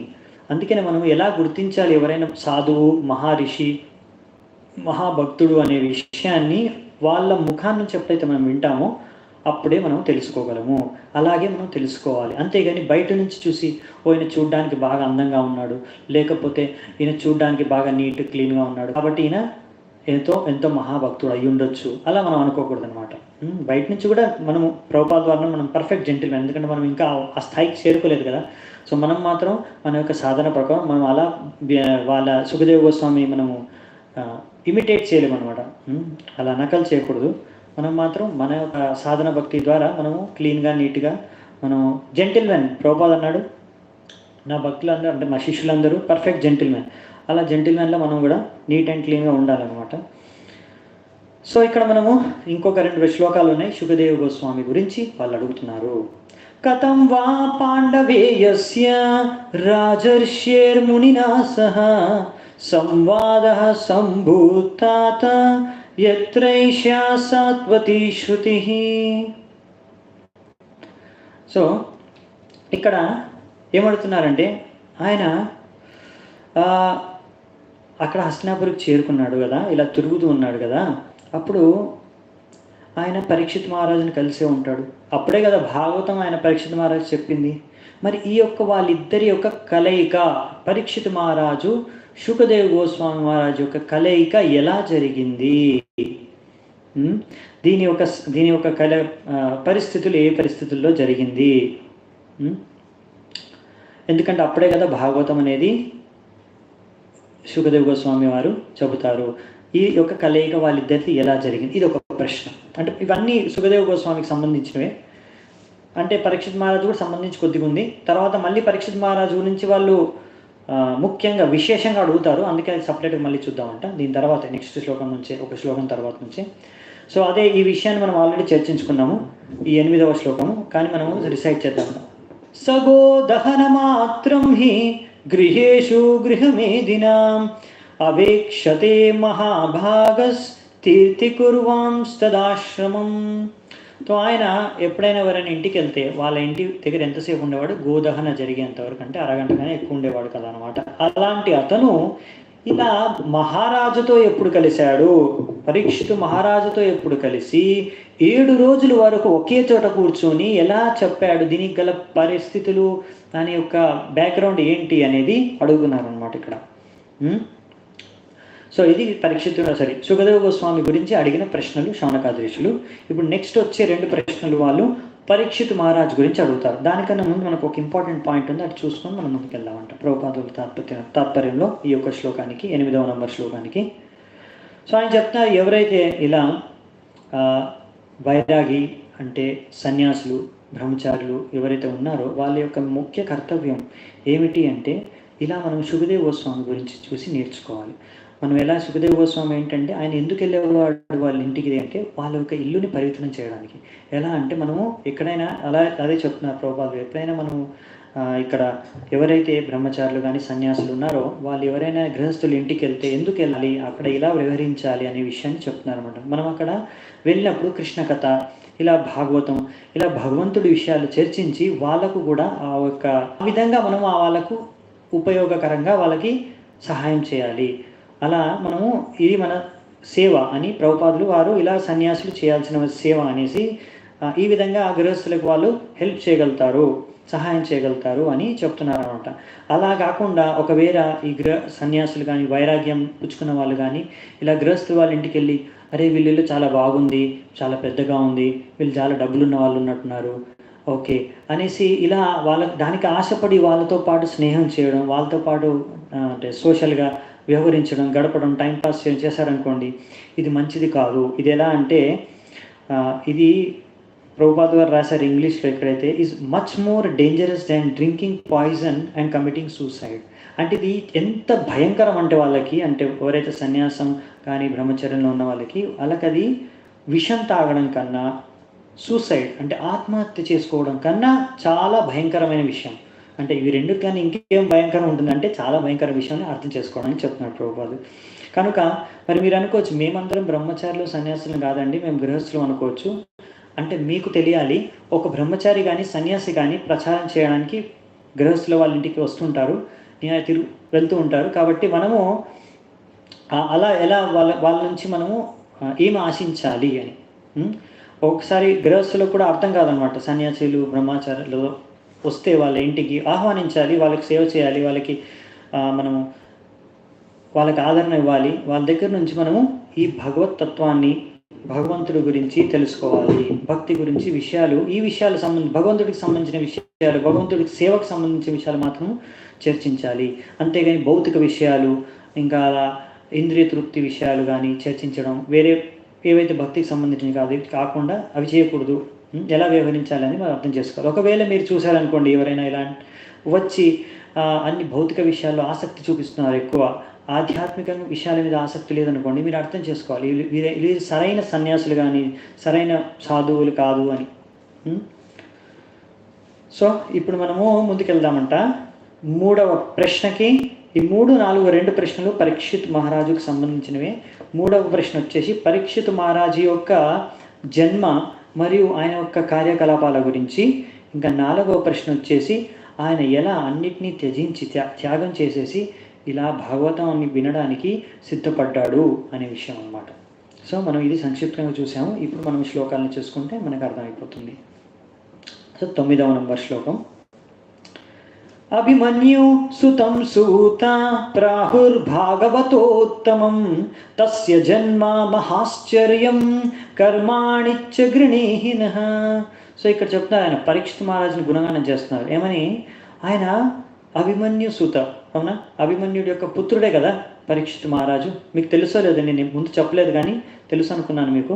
ఒకవేళ తెలియకపోతే ఇక్కడ ఇచ్చారు, ఎలాగో తెలుసుకోవచ్చు. అభిమన్యు అయితే తెలుసు కదా మీకు, అర్జునుడి యొక్క పుత్రుడు అభిమన్యు. అర్జున సుభద్రకి యొక్క పుత్రుడు అభిమన్యు మరియు ఉత్తర వాళ్ళ యొక్క పుత్రుడు పరీక్షిత్ మహారాజు. సో పరీక్షిత్ మహారాజు ఆయన ఫస్ట్ క్లాస్ డివోటీ, ఈజ్ భాగవతోత్తమం అంటే భక్తులలో కూడా ఉత్తమమైన భక్తుడు. తస్య జన్మ, ఆయన జన్మ మహాశ్చర్యం. ఈ ఆశ్చర్యం అంటే వండర్ఫుల్ అనమాట. చెప్పాను కదా, శుద్ధ భక్తుల యొక్క జన్మ కూడా భగవంతుడిలాగే ఎంతో ఆశ్చర్యకరంగా, అసాధారణంగా ఉంటుంది. ఇదేంటి అసాధారణమైంది, ఎలా సుఖదేవ్ గోస్వామి కొద్దిగా చర్చించుకున్నాం కదా, పరీక్షిత్ మహారాజు మనం ఎలాగో చర్చించుకుంటాం, ఎందుకంటే ప్రశ్న అదే. ఈ విషయం మాకు చెప్పండి. అలాగే కర్మణి చ గృణీహిన, ఆయన ఒక కర్మలు అంటే ఆయన చేసే కార్యకలాపాలు కూడా ఎంతో ఎంతో ఆశ్చర్యవంతంగా ఉంటాయి, అంటే చాలా అసాధారణంగా ఉంటాయి, అద్భుతంగా ఉంటాయి. ఆ విషయాలు కూడా మాకు చెప్పండి అని ఇక్కడ శౌనకాది ఋషులు సుత గోస్వామి అడుగుతున్నారనమాట. సో ఇక్కడ మనం తెలుసుకుంటాం, అంటే ఎందుకు వాళ్ళకి ఇంత ఇంట్రెస్ట్ అంటే, ఎప్పుడైతే భక్తుడు ఏవైతే ఆయన జన్మ కానీ కార్యాలు ఉంటాయండి, అందులో భగవంతుడు ఆయన ఎక్కడో అక్కడ కనెక్షన్ ఉంటుంది. భక్తుడి జీవితంలో మెయిన్ అసలైన వ్యక్తి ఎవరుంటే భగవంతుడే కదా. అంటే మనం అక్కడ ఎప్పుడైతే భక్తుడి గురించి చర్చించుకుంటామో అప్పుడు మనం చెప్పనక్కర్లేదు, భగవంతుడి గురించి కూడా చర్చ జరిగిపోతుంది. ఎందుకంటే ఆయన లీలల్లో భగవంతుడు ముఖ్య పాత్ర. సో అది ఎలా అనేది మనము పరీక్షితుడి యొక్క జన్మ, ఆయన యొక్క కార్యాలను తర్వాత చూస్తాము. అది మొత్తం భాగవతంలో ఈ ప్రథమ స్కందంలోనే ఉంటుంది. ఇంకొక ప్రశ్న చూద్దామంట దీనికి సంబంధించి, పరీక్షితు మహారాజు సంబంధించి చెప్పాను కదా. ఎలా మరి ఇంత మహారాజు, ఆయన పరీక్షితు మహారాజు మొత్తం భారతదేశానికి కాదండి, మొత్తం పృథ్వీకి ఎంతోమంది రాజులు ఉంటారనమాట. వాళ్ళందరికీ అధిపతి, సామ్రాట్. అది పరీక్షిత్ మహారాజు. అలాంటి రాజు, మొత్తం పృథ్వీ భూమండలానికే రాజు అయిన పరీక్షిత్ మహారాజు, ఆయన ఎంతో యవ్వన వయస్సులో ఆయనకి అప్పటికే ఆయన పుత్రుడు ఉన్నాడు జన్మేజయ. ఆయనకి భార్య ఉంది, మరి ఎంతోమంది చుట్టాలు ఉన్నారు, అలా బంధువులు ఉన్నారు, ఎంతో మిత్రులు ఉన్నారు, ఎంతో మంచి పేరు ప్రఖ్యాతలు ఉన్నాయి. మరియు అంత రాజ్యం, ఎంత పెద్ద రాజ్యాన్ని, సంపత్తిని అన్నీ వదులుకొని ఎలా ఆయన ఈ యొక్క నిర్ణయానికి వచ్చాడు అది చూద్దాం మనము. ససామ్రాట్ కస్య వాహేతో పాండూనాం మానవర్ధనం ప్రాయోపవిష్టో గంగాయాం అనాధృత్యాధిరాశ్రియం. అంటే ఆయన ఎంత గొప్ప సామ్రాట్, మహారాజు. ఆయన ఒక కార్యకలాపాల వల్ల పాండూన మానవర్ధనం, ఆయన పాండవుల యొక్క మానాన్ని వర్ధించాడు, అంటే ఇంకా పెంచాడు అన్నమాట గౌరవాన్ని. ఆయన యొక్క కార్యకలాపాలు ఎలా ఉన్నాయంటే అవి ద్వారా పాండవుల యొక్క గౌరవాన్ని కూడా ఆయన పెంచేశాడంట. అంత గొప్ప పనులు చేశాడు అనమాట మన పరీక్షితు మహారాజు. సో ఆయన ఎంత పవర్ఫుల్, ఎంత గొప్ప రాజు అనేది ప్రభుపాదులు గారు అంటారు, రాస్తారనమాట ఇంకో తాత్పర్యంలో కూడా. ఆ టైంలో పరీక్షితుల రాజు వారు ఎంత సామర్థ్యవంతులు అంటే, ఎంత సక్షం అంటే, వాళ్ళు అందరూ రాజులు, చిన్న రాజులు ఎవరైతే ఉంటారో చిన్న రాజ్యాలకి ఉపరాజులు కానీ ఈయనకన్నా తక్కువ స్థాయిలో ఉన్న రాజులు, వాళ్ళందరూ ఆయన దగ్గర వచ్చి ఆయనతో ఎవరు యుద్ధం చేయడానికి ఆలోచన కూడా చేయరనమాట. వాళ్ళు వచ్చేసి ఆయన పాదపద్మాలకు నమస్కరించి వాళ్ళు ఏదైతే ట్యాక్స్ అలా ఏదో ఒకటి సబ్మిట్ చేస్తారన్నమాట, గిఫ్ట్. అది వాళ్ళు ఆయనకి బహుమానాన్ని ఇచ్చేసి ఆయన పాదాలకి నమస్కరించుకొని వెళ్ళిపోయేవారు అనమాట. ఆయనతో ఎవరు యుద్ధం చేయడానికి ఆలోచించేవారు కూడా కాదు. అంత సామర్థ్యము పరీక్షిత్ మహారాజుకు ఉండేది. అంత సమర్థుడు పరీక్షిత్ మహారాజు అనమాట. ఆయనకి వాళ్ళ యొక్క వంశ పారంపర్యంగా ఆయనకు వచ్చిన రాజ్యం, ఆయన దాన్ని ఎంతో బాగా ఏలాడు. అంతేకాకుండా ఇంకా బాగా దాన్ని ఉన్నతిగా, అంటే ఒక ఆదర్శ రాజుగా పేరు తీసుకున్నాడు. మనం పరీక్షిత్ మహారాజు కూడా ఒక ఆదర్శంగా ఎలా రాజ్యాన్ని పరిపాలించాలనేది మనం పరీక్షిత్ మహారాజు నుంచి తెలుసుకోవచ్చు. అది మనము ఎప్పుడైతే పరీక్షిత్ మహారాజు యొక్క కార్యకలాపాలు చూస్తామో అప్పుడు తెలుస్తుంది అనమాట. సో ఇవన్నీ వదులుకొని ఎలా ఆయన ఈ యొక్క నిర్ణయానికి వచ్చాడు. గంగా నది ఒడ్డు మీద కూర్చొని ఇలా ఏమీ తినకుండా, తాగకుండా, నిద్రపోకుండా, నిద్రాహారాలన్నీ మాని అలా 7 రోజులు శుకదేవ్ గోస్వామి ముఖాన్ని నుంచి కథ వినడానికి ఎందుకు సిద్ధమయ్యాడు, దానికి గల కారణాలు ఏంటి అనే దాన్ని ప్రశ్నిస్తున్నాడు అన్నమాట. ఇంకొక లాస్ట్ శ్లోకం, అంటే ఇంకొకటి 2 ఉన్నాయి కానీ మెయిన్ ఈ శ్లోకం లాస్ట్ ప్రశ్నకి సంబంధించి. ఇది చాలా ఇంపార్టెంట్ అండి. ఈ శ్లోకం ఇంపార్టెంట్, మీరు కావాలంటే దీన్ని మెమరైజ్ కంఠస్థం కూడా చేసుకోవచ్చు కావాలనుకుంటే. ఇది మంచి ప్రశ్న, దీనికి ఇది అర్థం చేసుకోవడం ఇంపార్టెంట్. 12వ శ్లోకం. శివాయ లోకస్య భవాయ భూతయే య ఉత్తమ శ్లోక పరాయణ జన జీవంతి నాత్మార్థమసౌ పరాశ్రయం ముమోచ నిర్విద్య కుతః కలేవరం. సో ఇక్కడ ఏమంటున్నాడంటే శివాయ లోకస్య భవాయ భూతయే, ఈ మహాభక్తులు ఎవరైతే ఉంటారో, మహానుభావులు, సాధువులు కానీ ఇలా రాజర్షులు.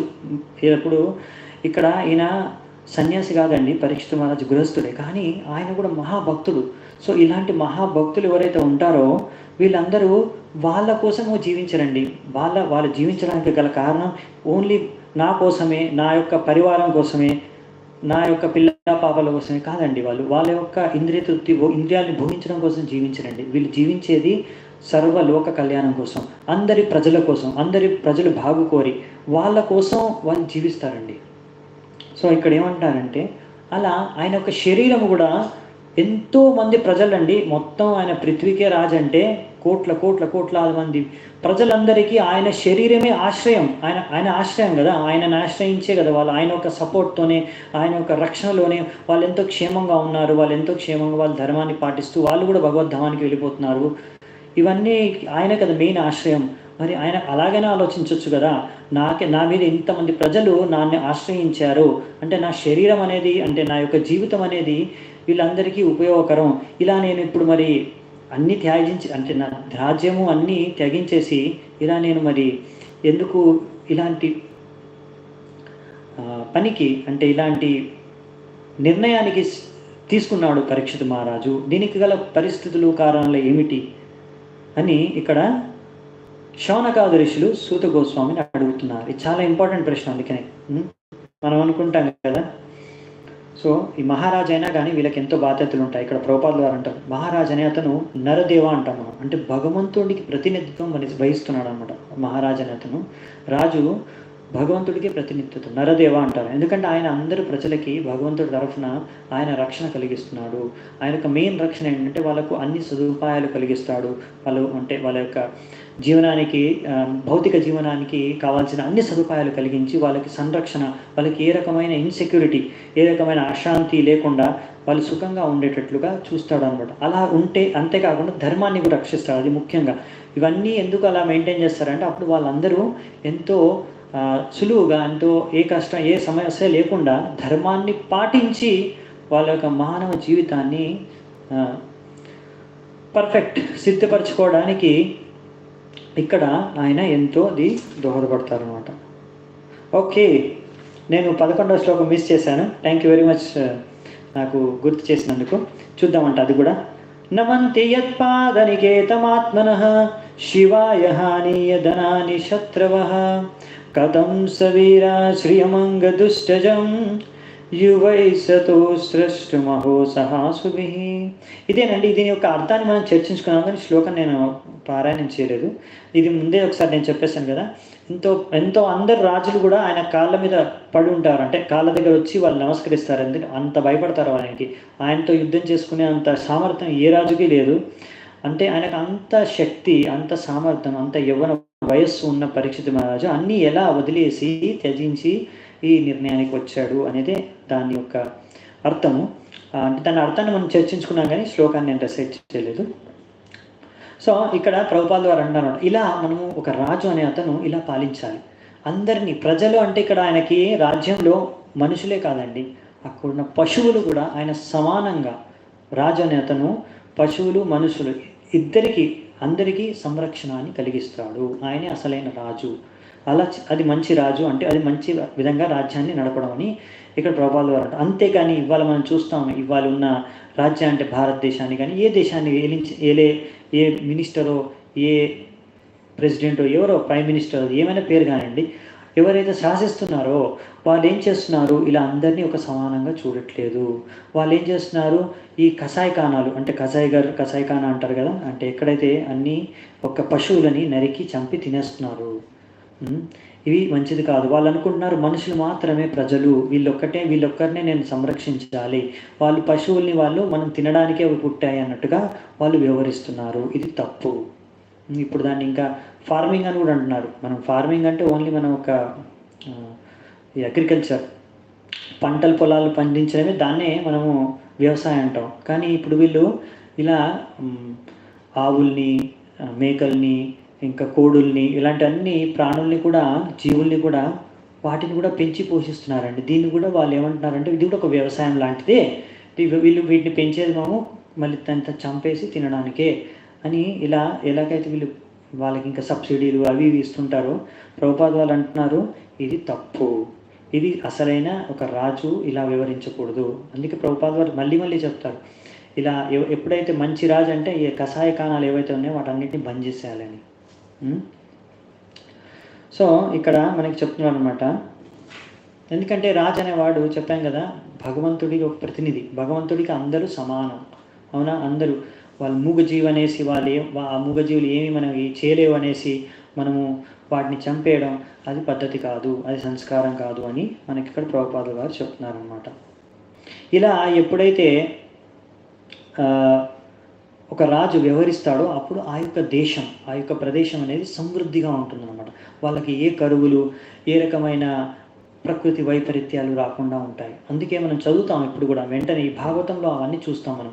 ఎలాగైతే యుధిష్ఠిర మహారాజు సమయంలో, పరీక్షిత్ మహారాజు సమయంలో, భగవాన్ రామచంద్ర సమయంలో, లేకపోతే ఇలా పృథు మహారాజు సమయంలో, ఇలా ఎంతోమంది మహారాజులు ఎవరైతే భక్తులు లేకపోతే భగవంతుడు స్వయం ఇలా ఉన్నారో, ఇలాంటి సమయంలో వాళ్ళ రాజ్యాల్లో ఎంతో సమృద్ధి, శాంతి, సుఖ సంతోషాలతో ప్రజలందరూ నివసించేవారు. ఎందుకు అంటే వాళ్ళందరూ ధార్మికంగా రాజ్యాన్ని ఏలేవారు.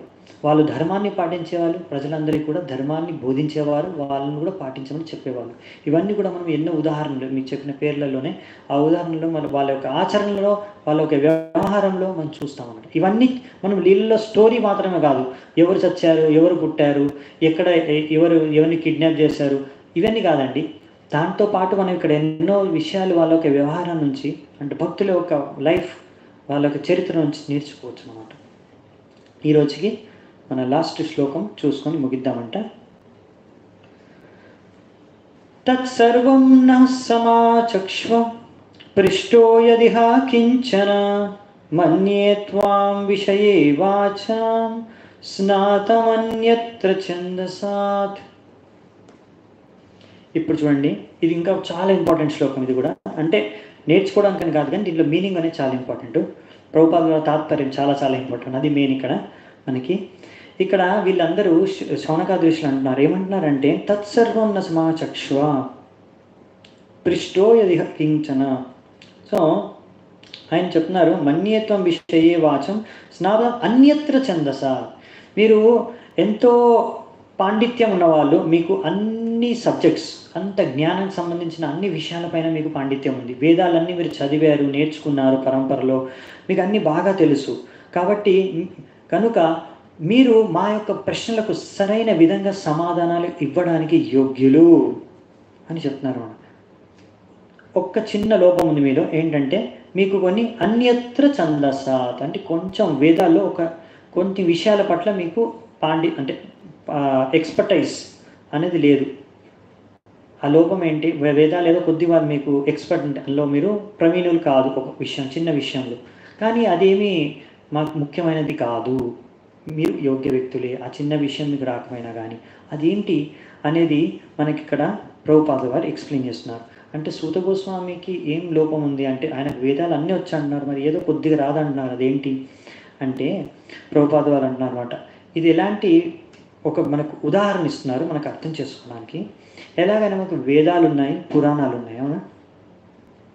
వేదాల్లో మేము చెప్పాం కదా, చాలా మటుకు ఈ కర్మకాండల గురించి చెప్పారనమాట ఎక్కువ శాతం. ఇంకా పురాణాల్లో కూడా చెప్పారు, కానీ అందులో భగవంతుడి భక్తి గురించి కూడా చెప్పారు. అందులో భాగవత పురాణంలో ఎక్కువగా మెయిన్గా అదే దాన్ని ఏదైతే సారమో దాన్నే ఇక్కడ ఇచ్చారండి. అది మెయిన్ డిఫరెన్స్, భేదం వేదాలకి పురాణాలకి. అలాగే ఈ వేదాల పురాణాలని ఇక్కడ ప్రభుపాదుల వారు అంటున్నారు, బ్రాహ్మణులు పరివ్రజకాచార్యులు వీళ్ళిద్దరికీ భేదం. ఈ బ్రాహ్మణులు ఏం చేస్తారంటే, చాలామంది పండితులు, బ్రాహ్మణ పండితులు ఈ వేదాలని చదివి, అంటే కర్మకాండకు సంబంధించిన విషయాన్ని చదివి అవి ప్రజలకి వాటి ద్వారా ప్రజలకు ఎన్నో కర్మకాండ కార్యక్రమాలు, అంటే పూజలు కానీ యజ్ఞాలు కానీ నిర్వహించి వాళ్ళకి ఒక హెల్ప్, సహాయం, ఈ విధంగా వాళ్ళ యొక్క చేతనని ప్రగతి, వాళ్ళు అంతే కదా, కర్మకాండ కూడా మనం చర్చించుకున్నాం చాలాసార్లు. అదేంటంటే మరి ఎవరైతే అన్నిటికన్నా నిమ్న స్థాయిలో వాళ్ళ చేతన ఉందో వాళ్ళని మెల్లిగా వాళ్ళ యొక్క చేతనని డెవలప్ చేస్తారనమాట కర్మకాండ. దాని తర్వాత భక్తి అనేది లాస్ట్, నిష్కామ కర్మ నెక్స్ట్ వస్తుంది, తర్వాత భక్తి. సో అలా వాళ్ళు ఆ విధంగా ఆ లెవెల్ ఉన్న మనుషులకి వాళ్ళు హెల్ప్ చేస్తారన్నమాట. కానీ కర్మకాండలో ఏంటంటే, మీరు ఏదైతే బ్రాహ్మణులు ఉన్నారో వాళ్ళకి అందులో అన్నిటికన్నా చాలా ముఖ్యమైనది ఏంటంటే, వాళ్ళు ఏవైతే చేస్తున్నారో కర్మకాండ రిచువల్, ఏదైతే పద్ధతులు, నియమాలు అందులో పాటిస్తారో ఆ యొక్క కర్మకాండ పూజలో, యజ్ఞంలో వాళ్ళు ఎన్నో మంత్రాల్ని ఉచ్చరించవలసి వస్తుంది, వేద మంత్రాల్ని. ఆ వేద మంత్రాల్ని వాళ్ళు సరిగ్గా ఉచ్చరించాలి. ఒక్క ఉచ్చారణ అటు ఇటు అయిందనుకోండి, కొంచెం చేంజ్ చేశారనుకో ఉచ్చారణ, అప్పుడేమవుతుందంటే దాని యొక్క ఫలితం తారుమారైపోతుంది, దాని యొక్క విపరీత ఫలితాలు కూడా ఇవ్వచ్చు. అంటే ఇది చాలా రిస్క్ అనమాట, చాలా డేంజర్. అంటే ఒకవేళ వాళ్ళు సరిగ్గా ఆ కర్మకాండలో సరైన మంత్రాలు సరిగ్గా ఉచ్చరించకపోతే, ఏమైనా లోపాలు ఉంటే ఉచ్చారణలో, మీకు ఫలితం దక్కకపోవచ్చు, విపరీత ఫలితాలు కూడా దక్కవచ్చు. దీనికి ఉదాహరణ మనము ఈ భాగవతంలోనే మన 6వ స్కందంలో అనుకుంటా 6వ స్కందంలో చూస్తామండి. అక్కడ ఎలా ఒక బ్రాహ్మణుడు ఇలా ఉచ్చారణలో తప్పు చేయడం వలన ఎలా ఆయనకు విపరీత పరిణామం దొరికింది అనే విషయాన్ని ఒక విస్తృత రూపంలో ఒక చరిత్ర ఉంది, అది మనం చూద్దామంట. ఆ తర్వాత వస్తుంది, అప్పుడు చూద్దాం, నాకు అర్థమవుతుంది ఇంకా బాగా. ఇప్పుడు మనం అన్ని ట్రైలర్ చూస్తున్నాం, మీరు చూస్తున్నారుగా, లీలలు కానీ తత్వాలు కానీ అన్ని విషయాల్లో ఓన్లీ శాంపుల్. ఫస్ట్ స్కందం కదా, అందులో కొన్ని శాంపుల్స్ అన్ని ఇచ్చేసారన్నమాట, మిగతా స్కందంలో ఏమేమి మనం చూడబోతున్నాం అని కూడా. సో కానీ పరివ్రజకాచార్యులు ఎవరైతే ఉన్నారో వారు ఈ పురాణాలని ఎలా అయితే మన పురాణాల మెయిన్ సెక్షన్ అంటే మన భక్తి సారాన్ని వాళ్ళందరికీ ప్రచారం చేయడానికి అనేసి వాళ్ళు ప్రతి దగ్గర ప్రయాణిస్తూ ట్రావెలింగ్ పరివ్రజకాచార్యులు. అందుకే మనము ప్రభుపాద అని అంటారు కదా, జయం విష్ణుపాద పరమహంస పరివ్రతకాచార్య అష్టోత్తర శతశ్రీమద్ డివైన్ గ్రేస్ ఏసీ భక్తి వేదాంత స్వామి శిల ప్రభుపాదకి జై. ఎందుకు మనం అలా అంటామంటే ఆయన పరివ్రజకాచార్యులు అంటే వాళ్ళు ఏంటంటే మెయిన్ వీళ్ళు ప్రతి దగ్గరికి వెళ్ళి ప్రజల దగ్గరికి దేశాలు కూడా ప్రయాణించి ఏం చేస్తారంటే ఈ సారాన్ని భక్తిని వాళ్ళు ప్రచారం చేస్తారు, భగవంతుడి యొక్క శిక్షలను ప్రచారం చేస్తారు అంట జనాలకి. సో దీని యొక్క డిఫరెన్స్ కూడా మనము వచ్చే అధ్యాయంలో మనం బాగా చూస్తాం అనమాట. అక్కడ మళ్ళీ మనకు నారదుని ఎక్స్ప్లెయిన్ చేస్తారు, అప్పుడు మనం చూద్దాం వ్యాసదేవుని చెప్పినప్పుడు. ఇప్పుడు మాత్రం ఇంత అర్థం చేసుకున్నారు కదా, అందుకనే ఇక్కడ ప్రభుపాదులు గారు అంటున్నారు అనమాట.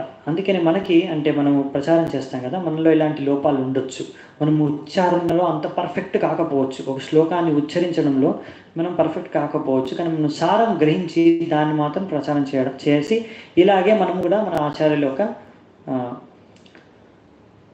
అనుసరించవచ్చు వాళ్ళ యొక్క పదచిహ్నాలని. అంటే ఇలాగ సూత గోస్వామి కూడా చెప్తున్నారనమాట. సూత గోస్వామి కూడా ఇలాంటి విషయాలు అంటే ఉచ్చారణలో ఆయన కొంచెం అంత పర్ఫెక్ట్ కాదేమో వేద మంత్రాలు ఉచ్చరించే విధంగా, ఎందుకంటే అక్కడ చాలా ఇంపార్టెంట్ వేదాల మంత్రాలు సరిగ్గా ఉచ్చారణ చేయడం. కానీ మన పర్వరజ గారికి సారం అనేది ఇంపార్టెంట్. వేదాలు కూడా అంటే మన మంత్రాలు మన శ్లోకాలు కూడా సరిగ్గా ఉచ్చరించాలి. ఒకవేళ అందులో ఏమైనా లోపాలు ఉంటే కూడా మనం దాని గురించి ఎక్కువగా బెంగపడాల్సిన అవసరం లేదు, ఎందుకంటే దానివల్ల మీకేమీ విపరీత పరిణామాలు రావు, ఎలాగైతే కర్మకాండ వేద మంత్రాల్లో వస్తాయి. అందుకనే ప్రభుపాదులు అంటారు, ఇలా మనము పరంపరలో విని దాన్ని అర్థం చేసుకొని దాన్ని ఆచరించి దాన్ని ప్రచారం చేయడం, అంటే దాన్ని మనం సాక్షాత్కారం విజ్ఞానం రియలైజేషన్ అంటాము, ఇది చాలా ముఖ్యం. ఇలా చిలుకలాగా ప్యారెట్ లైక్ చాంటింగ్, చిలుకలాగా ఆ వేద మంత్రాన్ని బట్టి కొట్టేసి దాన్ని ఉచ్చారణ చేయడం కన్నా ఈ ప్రచారం అనేది చాలా ఇంపార్టెంట్, ముఖ్యం మనకి అని ఇక్కడ ప్రభుపాద వారు ఆయన ఒక తాత్పర్యంలో కంక్లూడ్ చేస్తున్నారు అనమాట, చెబుతున్నారు. సో మనము రేపటి నుంచి చూసేది ఏంటంటే సమాధానాలు. మొదటి ప్రశ్నకి సమాధానం సూత గోస్వామి వారు 14 నంబర్ శ్లోకం నుంచే చూస్తారన్నమాట, చెబుతారు. మనం అది రేపటి నుంచి చర్చించుకుందాము ఈ సమాధానాలు. సో అప్పటి వరకు ఈ రోజుకి చర్చ ఇంతే. మీ అందరికీ ఇప్పటి వరకు ఓపికగా విన్నందుకు చాలా చాలా ధన్యవాదాలు. హరే కృష్ణ. శ్రీల ప్రభుపాద की जय, श्रीमद् भागवतम की जय, ग्रंथराज श्रीमद् भागवतम की जय, ग्रंथावतारम श्रीमद् भागवतम की जय, समवेत गौरव भक्त वृंद की जय, శ్రీల ప్రభుపాద की जय. 3 వర్స్ భగవత్ ఎప్పుడు ఎలా స్టార్ట్ అయింది? ఓకే, సో ఈ 4 ప్రశ్నలు మళ్ళీ ఒకసారి మనం పొద్దున రేపు చూసుకొని స్టార్ట్ చేద్దామంట. హరే కృష్ణ.